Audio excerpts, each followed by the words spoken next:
Já, góðan dag kæru vinir. Gaman að vera með ykkur hérna í dag. Ég staddur hérna í sumarbústað austur í sveitum, nánar tiltekið í hérna Hestslandi sem austan við Kiðjaberg, svona í vesturhlíðum Hestfjallsins, alveg niður undir Hvítá, mjög falleg svæði. Og sendi þetta út héðan og bara hjartalega velkomin á þessa stund í dag. Ég langar aðeins til að tala einmanaleikann núna sem er svolítið áberandi í okkar samfélagi, en áður en ég geri það þá skulum við aðeins lyfta okkur upp í bæn. Heilagi Faðir, við lofum þig og þökkum þig bara fyrir orðið þitt, þökkum þig fyrir það samfélag sem við eigum við þig, þakka þig fyrir það að við eigum trú og við eigum von sem í þér, Drottinn Jesús. Og þú ert sá sem að blessar okkur, þú elskar okkur eins og við erum og þú velt okkur allt það besta, Drottinn. Mættu við þiggja það frá þér í dag, mættu við þiggja nærveru þína, meðtaka náð þína og miskunn, Drottinn. Þess bið ég í Jesú nafni. Amen. Mér langar til að lesa áður en við höldum áfram úr Jesaja og en það segir í Jesaja 53, 3-5 og þarna Jesaja spámaður að tala Jesú. Hann segir, hann var fyrirlitinn og menn forðuðust hann. Harmkvæla maður og kunnugur þjáningum. Líkur manni menn byrgja fyrir andlit sín. Þetta merkilega texti, fyrirlitinn og við mátum hann einskis. En vorar þjáningar voru það sem hann bar og vor harmkvæli hann á sig lagði.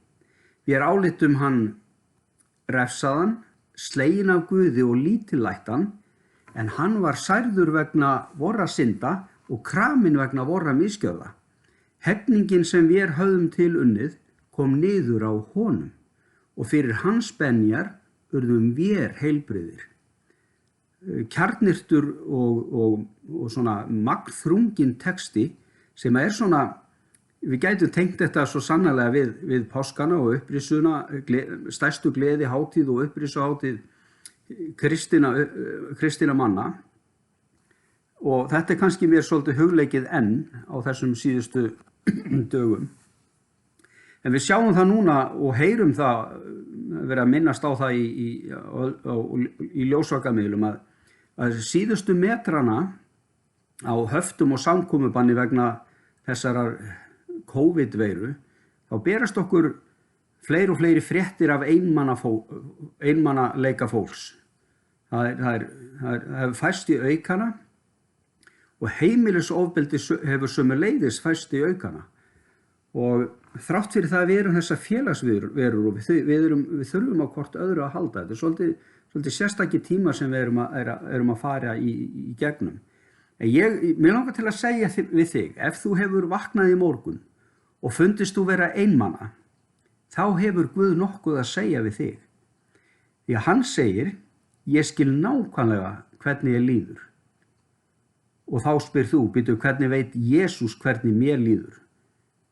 Jú, Guð með þér og hann hefur verið nálægur þér allan tíman og hann með þér núna á þessari stundu. Og ef þú heldur að Jesús skilji ekki hvað það að vera einmana, þá hefur þú rangt fyrir þér. Við höfum rangt fyrir okkur, því að við sjáum bara í þessum texta sem ég var að lesa hérna áðan, að Jesús var fyrirlitinn og hafnaði af fólkinu sem hann hafði skapað. Og Jesús upplifði, það má segja að Jesús hafi upplifað einmanakennd allt sitt líf. Sérstaklega síðustu andartökin sem hann lifði, þegar hann gekk inn þegar frásagan segir í Mattheusar Guðspjalli, hann gekk inn í Getsemani garðinn til þess að biðja, skömmu áður en hann var handtekinn.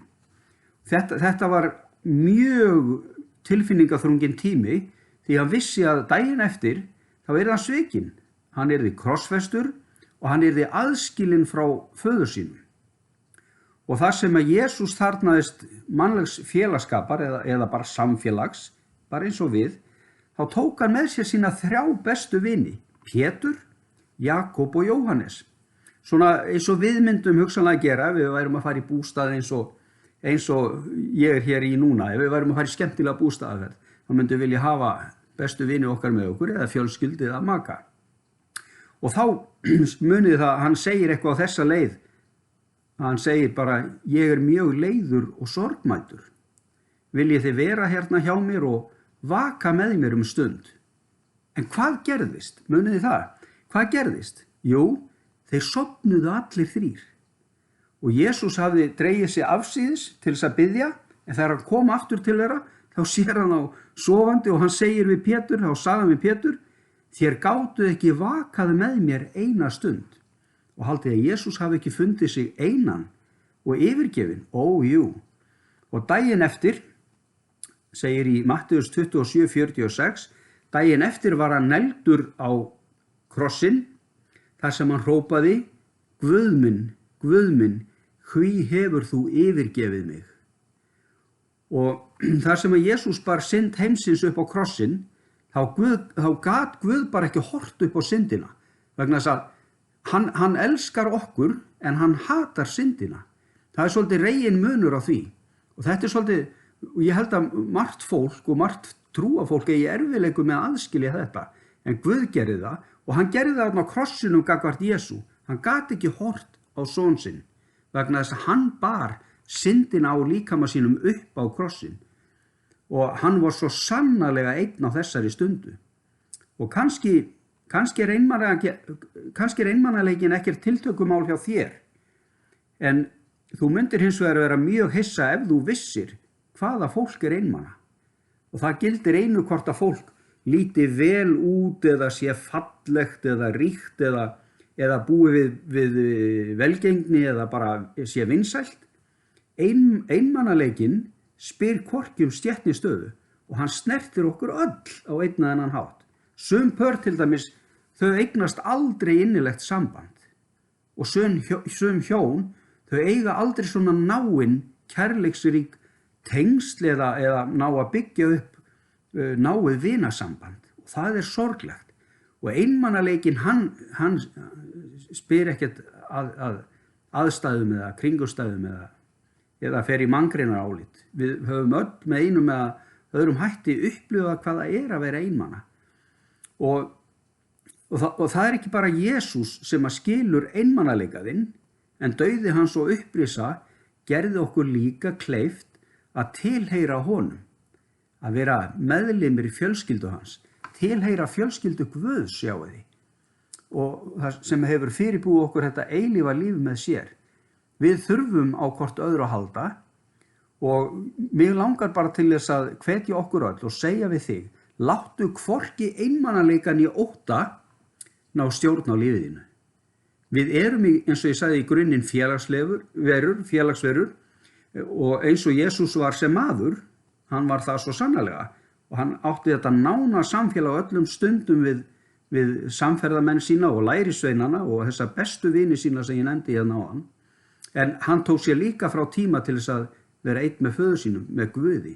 Og það er svo mikilvægt að við ræktum okkar samband og byggjum upp okkar samband og byggjum líf okkar á sambandi okkar við Guð. Þannig að ég bara skora á þig að láta ekki einmanaleikan í ótta ná stjórn á lífiðinu. Og við getum öll upplifað þennan einmanaleika af og til og ekki halda að þú sért einn eða ein. Og ef einhver skilur þig þá er það Jesús. Hann gengur þér ætíð hlið við hlið og vinur eða vinkona eða fjölskyldumeðlimur, ættingi jafnvel, þess vegna maki þarf á vináttu þinni að halda í dag. Og lokum bara þetta, taktu bara upp símann. Var ekki sagt hérna í einhverjum þáttum, má ég hringi í vin?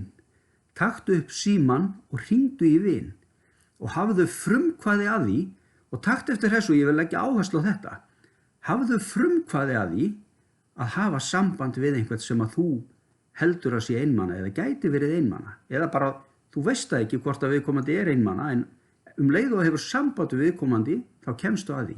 Og hvað gerist þá? Jú, þú rekur einmanaleikan á brott og það er það sem við eigum að gera. Og treysta Guði og fela honum bara allt okkar líf. Ég ætla ekki að hafa þetta lengra í dag en bara yndislegt að heilsa ykkur hérna í gegnum fyrir tilstilli tækninar og eiga þessa stund saman. Það er svo mikilvægt að við höldum áfram þessari tengingu að tilheyra kirkjufjölskyldunu og samfélaginu. Þetta er svo gríðarlega mikilvægt af því þetta við byggjum hvort annað upp og öll höfum við svo margt að gefa og miðla. Allir hafa eitthvað gott og geta látið gott af sér leiða og miðla til hvers annars. Og við skulum bara ljúka þessu með stuttri bæn. Heilagi himneski Faðir, við þökkum þér fyrir það, Drottinn, að þú ert með okkur, sama hvað ágengur í lífinu, Drottinn. Þú ert með okkur í gegnum velgengni og svona hagsældar og hamingjutíma, Drottinn. Þú ert líka með okkur þegar við tökumst á við einmanaleika eða sorg.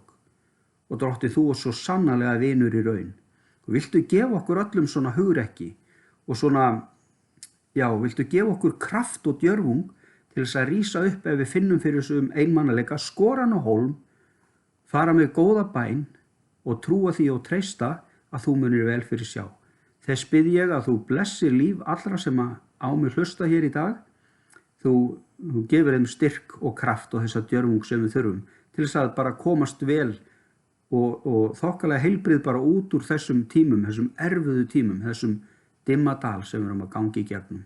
Lofaðu sértu Drottinn í Jesú nafni. Takk fyrir að vera með mér í dag og hlusta og hlakka til að sjá okkur næst á skjánum. Drottinn bless ykkur og farsæli líf ykkar. Í Jesú nafni. Amen.